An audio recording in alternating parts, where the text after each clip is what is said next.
Well, in Iceland, an energy company was about to go bankrupt.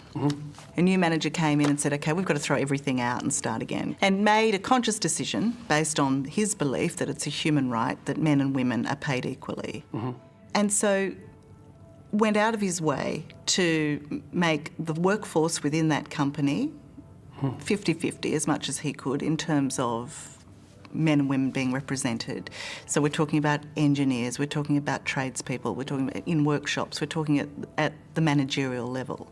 If you hire 50% women engineers and 50% male engineers, then the women engineers are less qualified because the pool of engineers is lower among women. So you can't hire 50% women engineers without producing a decrement in the quality of the engineers because this selection pool is too small. You can't do that on a large scale. You might be able to do that in one company. Yeah, and they certainly argue that it's not tokenism and they're not hiring second-rate women. They might argue that, but if you did it on a large scale, that's what would happen. Because look, you think about it mathematically. If there's 10 times as many male engineers as there are female engineers, and you insist upon hiring 50-50, then obviously the degree to which the female engineers are proficient cannot be the same as the degree to which the male engineers are proficient. It's mathematically impossible. So you're saying don't even try?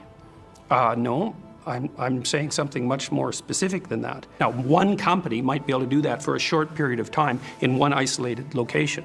But there, of course, if you have a new manager come in and he's doing all sorts of new things, there's 50 reasons why the company is going to fail or succeed. And you can say, well, it was because of the gender equity policies. It's like, yeah, well, it's a multivariate problem.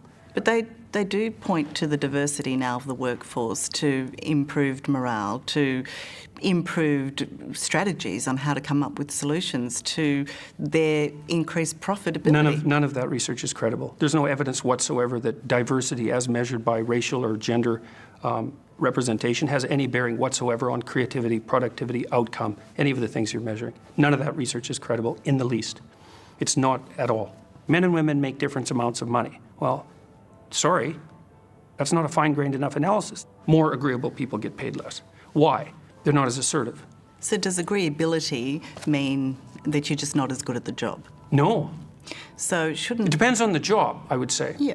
It actually probably makes you better. It probably makes you better at jobs that involve care of people, because agreeableness seems to be that trait that facilitates interpersonal care.